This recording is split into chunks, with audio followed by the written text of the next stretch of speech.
Welcome to study time. നമ്മളിന്ന് 10ാം ക്ലാസ്സിലെ first ചാപ്റ്ററിൻ്റെ ബാക്കിയാണ് പഠിക്കുന്നത്. സ്കൾപ്ചറാണ് പഠിക്കുന്നത്. Sculptures another quality notable field of Renaissance art. Renaissance ആർട്ടിലെ മറ്റൊരു പ്രധാനപ്പെട്ട ഫീൽഡായിരുന്നു സ്കൾപ്ചർ അല്ലെങ്കിൽ ശില്പകല.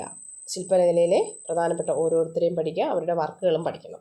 ഡൊണാറ്റെല്ലോ was one of the most important sculptures of Renaissance period. Renaissance പീരീഡിലെ പ്രധാനപ്പെട്ട ഒരു സ്കൾപ്ചറായിരുന്നു ഡൊണാറ്റെല്ലോ. അദ്ദേഹത്തിൻ്റെ വർക്കുകളാണ് ഇനി താഴെ പറയുന്നത്. He liberated the art of sculpture from the medieval Gothic style, giving his work greater power and individuality. അദ്ദേഹത്തിൻ്റെ വർക്കുകളുടെ പ്രത്യേകതയാണ് പറയുന്നത്. അദ്ദേഹം തൻ്റെ ആർട്ട് ഓഫ് സ്കൾപ്ചറിനെ മിഡീവൽ ഗോത്തിക് സ്റ്റൈൽ, അന്ന് മധ്യകാലത്ത് പ്രചരിച്ചിരുന്ന ഒരു സ്റ്റൈലായിരുന്നു, വാസ്തുവിദ്യയിലും സ്കൾപ്ചേഴ്സിലും ഒക്കെ പ്രചരിച്ചിരുന്ന ഒരു രീതിയായിരുന്നു മിഡീവൽ ഗോത്തിക് സ്റ്റൈൽ. ആ മിഡീവൽ ഗോത്തിക് സ്റ്റൈലിൽ നിന്ന് മോചിപ്പിച്ചുകൊണ്ട് സ്കൾപ്ചറിനെ അദ്ദേഹം തൻ്റെ വർക്കുകൾക്ക് അദ്ദേഹം ഗ്രേറ്റർ പവർ, ഒരുപാട് പവറും കൊടുക്കുകയും ഇൻഡിവിജ്വാലിറ്റി ഒരുപാട് കൊടുക്കുകയും ചെയ്തു. അങ്ങനെയാണ് തന്നെ അദ്ദേഹം എന്ത് ചെയ്തത്, തൻ്റെ ശില്പങ്ങൾ ചിത്രീകരിച്ചിരുന്നത്.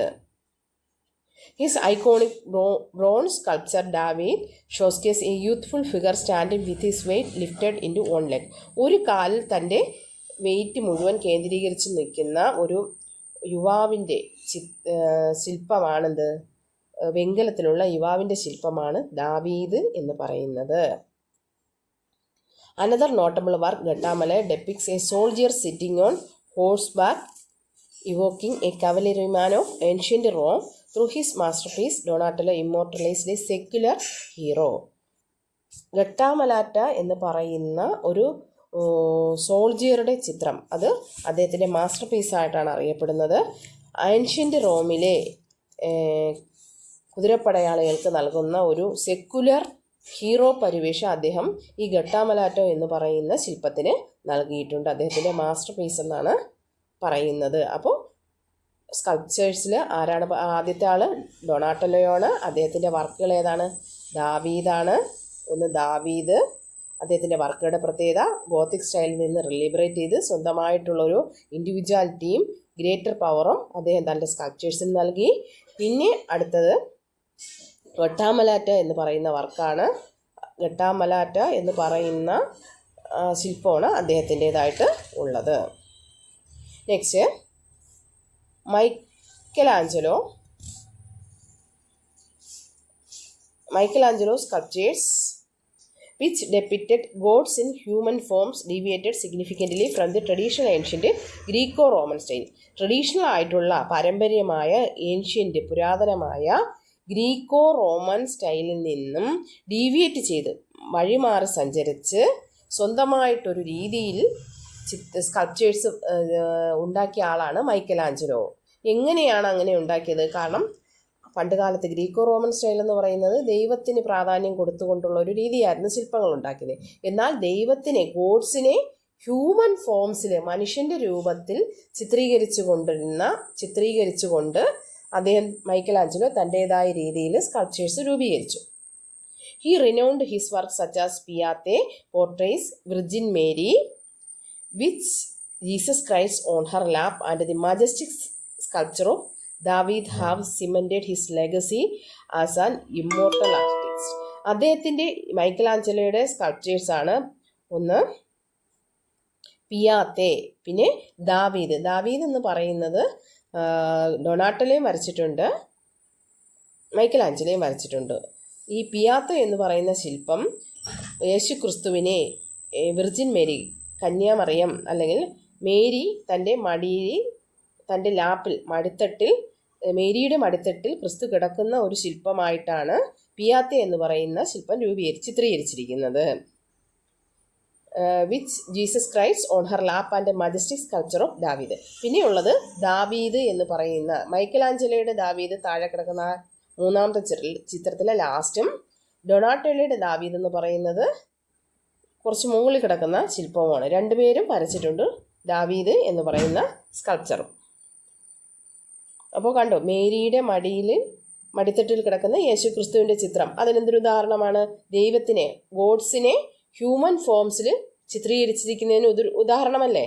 അപ്പോൾ ആ രീതിയിലല്ലേ മൈക്കലാഞ്ചലോ തൻ്റെ ശില്പങ്ങൾ രൂപീകരിച്ചത്. നെക്സ്റ്റ് നല്ലൊരു ക്വസ്റ്റ്യൻ ഉണ്ട്, നോട്ട് തരുമ്പോൾ തരാം. Identify the list of common features of Renaissance painting and sculpture. സ്കൾപ്ചറിൻ്റെ പ്രത്യേകതകൾ 2 മിഡീവൽ ഗോത്തിക് സ്റ്റൈലിൽ നിന്ന് ലിബറേറ്റ് ചെയ്തുകൊണ്ട് ഇൻഡിവിജ്വാലിറ്റിക്കും ഗ്രേറ്റർ പവറിനും ഇമ്പോർട്ടൻസ് കൊടുത്തുകൊണ്ടാണ് സ്കൾപ്ചേഴ്സ് രൂപീകരിച്ചിരുന്നത്. അതുപോലെ ട്രഡീഷണൽ ഏൻഷ്യൻ്റ് ഗ്രീക്കോ റോമൻ സ്റ്റൈലിൽ നിന്ന് ഡീവിയേറ്റ് ചെയ്തുകൊണ്ട് ഗോഡ്സിനെ ഹ്യൂമൻ ഫോമിലാണ് റിനൈസൻസ് സ്കൾപ്ചേഴ്സ്, മൈക്കലാഞ്ചലോ പോലുള്ള സ്കൾപ്ചേഴ്സ് ചിത്രീകരിച്ചിരിക്കുന്നത്. അതത്രയുമാണ് features of Renaissance sculpture. Painting മുമ്പ് നമ്മൾ പറഞ്ഞിട്ടുണ്ട്, അത് നോട്ടിൽ തരാം.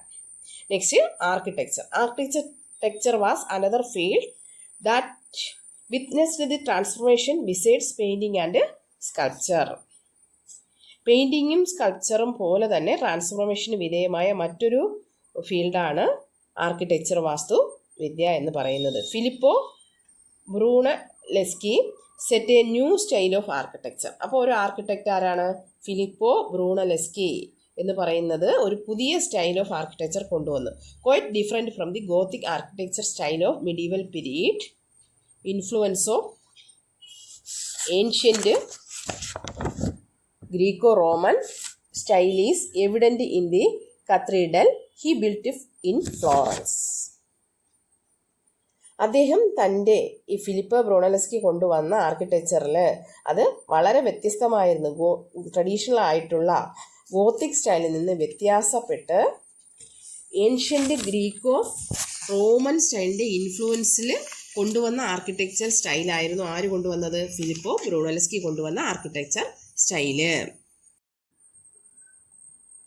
അപ്പോൾ ഈ ഫിലിപ്പോ ബ്രൂണലെസ്കിയുടെ ഗ്രീക്കോ റോമൻ സ്റ്റൈലിലുള്ള ആർക്കിടെക്ചറിന് ഉദാഹരണമാണ് ഫ്ലോറൻസിലെ കത്തീഡ്രൽ എന്ന് പറയുന്നത്. ആ രീതിയിലാണ്, ഗ്രീക്കോ റോമൻ സ്റ്റൈലിലാണ് അദ്ദേഹം അത് ചിത്രീകരിച്ചിരിക്കുന്നത്. The lofty towers found in Gothic style were replaced with domes later in the Saint Peter's Basilica built under the supervision of Michelangelo and ബ്രമാൻഡെ.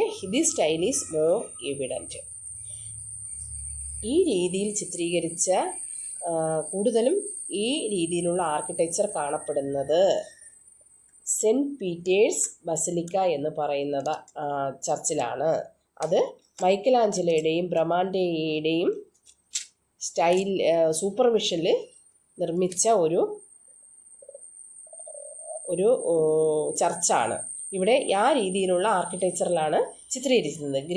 അതായത് ഇതിൻ്റെ പ്രത്യേകത എന്ന് പറയുന്നത് ഗോത്തിക് സ്റ്റൈലിൽ ലോഫ്റ്റി ടവേഴ്സ്, ഉയർന്ന ഗോപുരങ്ങൾ കാണും. അതിന് പകരം ഈ ഗ്രീക്കോ റോമൻ സ്റ്റൈലിൽ ഡോംസ് കാണും, താഴികക്കുടങ്ങളാണ് ചിത്രീകരിച്ചിരിക്കുന്നത്. സെൻറ്റ് പീറ്റേഴ്സ് ബസിലിക്കയുടെ ചിത്രത്തിൽ മുകളിൽ നോക്കിയ താഴികക്കുടങ്ങളിലെ താജ്മഹലിൻ്റെ മുകളിലൊക്കെ കാണുന്നത് പോലുള്ള ഡോംസ്, അതാണ് ഗോത്തിക് സ്റ്റൈലിൽ നിന്ന് വ്യത്യാസപ്പെട്ട റെനൈസൻസ് പീരീഡിലുള്ള ആർക്കിടെക്ചറിൻ്റെ വ്യത്യാസം. ഗോത്തിക് സ്റ്റൈൽ എന്ന് പറഞ്ഞാൽ മിഡിൽ ഏജസിൽ സെക്കൻഡ് ഹാഫിൽ, മിഡിൽ ഏജസിൽ മധ്യകാലഘട്ടത്ത് 2-ാം നൂറ്റാണ്ടിൻ്റെ പകുതിക്ക് മിഡിൽ ഏജസിലെ മധ്യകാലഘട്ടത്തിൻ്റെ 2-ാം പകുതിയിൽ യൂറോപ്പിൽ രൂപീകരിക്കപ്പെട്ട ഒരു പുതിയ സ്റ്റൈലാണ് Gothic style. It originated in ഫ്രാൻസിൽ ഒറിജിനേറ്റ് ചെയ്യപ്പെട്ട സ്റ്റൈലാണ് ഗോത്തിക് സ്റ്റൈൽ. ഇതിൻ്റെ പ്രത്യേകത എന്ന് പറയുന്നത് ഉയർന്നു നിൽക്കുന്ന, പോയിന്റ് ചെയ്ത് നിൽക്കുന്ന കൂർത്ത മിനാരങ്ങളാണ്, അല്ലെങ്കിൽ കൂർത്ത ഗോപുരങ്ങളാണ് ഇതിൻ്റെ പ്രത്യേകത. ഒരുപാട് ചർച്ചുകളും ഒരുപാട് യൂണിവേഴ്സിറ്റികളും ഒക്കെ യൂറോപ്പിൽ ഈ ഗോത്തിക് സ്റ്റൈലിൽ രൂപീകരിച്ചിരിക്കുന്നുണ്ട്. അപ്പോൾ നിങ്ങളൊക്കെ ഇനി ഭാവിയിൽ യൂറോപ്പിലൊക്കെ പോകുമ്പോൾ നോക്കിക്കോണം, പഴയ ബിൽഡിംഗ് കാണുമ്പോൾ അതിങ്ങനെ പോയിന്റ് ചെയ്ത ഗോപുരങ്ങൾ ലോഫ്റ്റി ടവേഴ്സായിട്ട് നിർമ്മിച്ചിരിക്കുന്നുവെങ്കിൽ അത് ഏത് സ്റ്റൈലാണ് എന്ന് നിങ്ങൾ അപ്പോഴോർക്കും, ഗോത്തിക് സ്റ്റൈലിലാണ്. അതല്ല ഡോംസ് ആണെങ്കിൽ അതേത് ഗ്രീക്കോ റോമൻ സ്റ്റൈലിലാണ് ചിത്രീകരിച്ചിരിക്കുന്നത്. പണ്ടുള്ള ബിൽഡിങ്ങുകളൊക്കെ ഒരുവിധമൊക്കെ അവർ സൂക്ഷിച്ച് നിർത്തിയിട്ടുണ്ട്.